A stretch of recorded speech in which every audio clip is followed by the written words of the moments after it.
My number one coaster, Twisted Colossus, the only dueling RMC.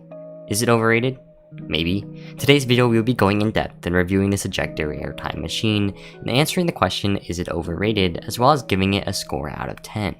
Join us as we take a ride on the psychological torture device of pure ejector airtime. When I start off with reviews, I always talk about the queue line and the theming, and I have to say it's pretty pathetic here.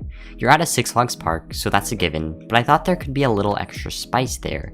It's interesting reading the information side of the queue about what movies it was in and highlighting the layout and whatever, but it's really not that much. I am pretty much dissatisfied with the whole steampunk area in general. Like, look at that color palette for Scream, it looks like a burnt banana peel for real. Anyways, once you are up to the station, you will notice the trains. These are your RMC trains. I actually really like them. I have heard people say that they are uncomfortable or the shin guards hurt, and I am a pretty small dude and I find literally nothing wrong with the trains. They do allow for some good airtime with just a lap bar, and the designs of them are pretty fun to look at. The layout starts with the pre-lift section, and my first time going on this coaster, I was surprised at how fast the drive wheels pushed you. My re-rides told me otherwise, but I don't know. The pre-lift section is fun and it gets you excited for the ride. I wouldn't say there's much airtime as some others would say. If you fully focus on it, maybe you can feel some faint pops, but I really didn't feel much. It was just a smooth, fun way to get your energy going. The lift hill is actually one of my favorite parts of the ride, and I'll mention it when you come back around the second time. Predicting and doing the calculations in your head to if you are going to duel or not is super fun. Beyond that, it's just a nice way to get your tan going. The first drop gives a nice pop of sustained ejector. I was so surprised riding this in the back for the first time. I haven't really experienced ejector on this scale beforehand, and my thighs were hurting as I was hurled into the air. It was a good type of pain though, and it was definitely worth it. It just really surprised me. After the first drop, the valley delivers some positives, but not enough to make it recognizable at all. It's also not the defining feature of this coaster, so it doesn't really matter anyways. The little hill in the valley gives a nice pop, and then you are shoved back up another hill. This crest gives some very good ejector before throwing you into an overbank that has some nice ejector. If you are dueling, this high-five moment is amazing and one of the defining features of this ride.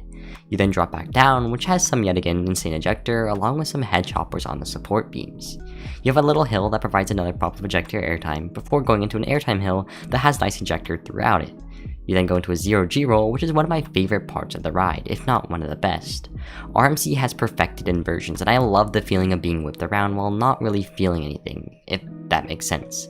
Following this, you have a series of bunny hills and some outer banks, and this is where I feel like the coaster loses its pacing. I don't care for these elements, but I guess it's good filler up into the second lift hill.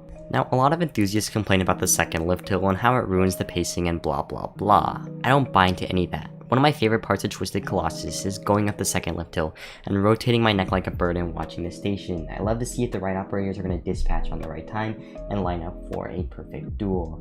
Why do I sound like this? It's because I'm craning my neck like I would if I was staring at the station. Oh, and yeah, that's one of my all-time favorite moments on this coaster. I am not going to explain the green side as in depth as I did with the blue side because it is very similar, but I'll go over the highlighting moments. The first drop and all the airtime moments are just as good as the blue side. The double down is good, but I prefer the sustained ejector on the blue side. The 0G stall is another very good inversion that RMC basically perfected. The transition into and out of it is so whippy, and the hang time is a nice break from all the ejector. When you are dueling, this element is of course so much better as you look up in the air and see the green side on the airtime hill. You then have bunny hills back in the station, and this is where I once again really feel like the pacing goes out the window. You still have airtime, but it's not the same ejector you had throughout the rest of the coaster, but maybe it's just a me thing. Dueling makes this coaster 10 times better. This coaster was built to duel, and there are tons of interactions between the two tracks. Unfortunately, the operations on the coaster are key to good dueling, and I have to say they are just not it. The coaster does not have the perfect operations that it once had when it opened, and it hinders the ride experience quite a bit. I have never had the notorious double duel, but I can imagine how amazing that is.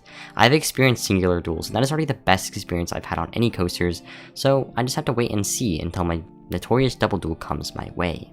And for the pure insanity of ejector airtime that Twisted Colossus is, it has earned the spot as my number one coaster. The two inversions have great transitions in and out, as well as providing great forces in between. Sitting on the green lift hill is some of my favorite moments of the ride, despite enthusiasts saying otherwise.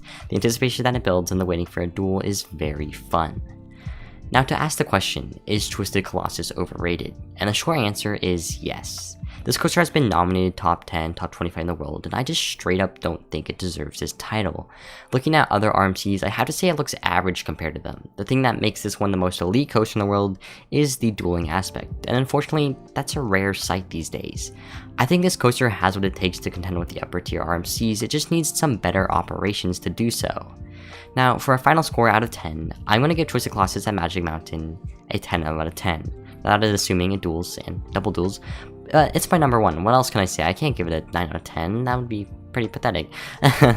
That's all for today's video, guys. As always, make sure to like and subscribe. I'll see you in the next one. Have a great rest of your day. Goodbye.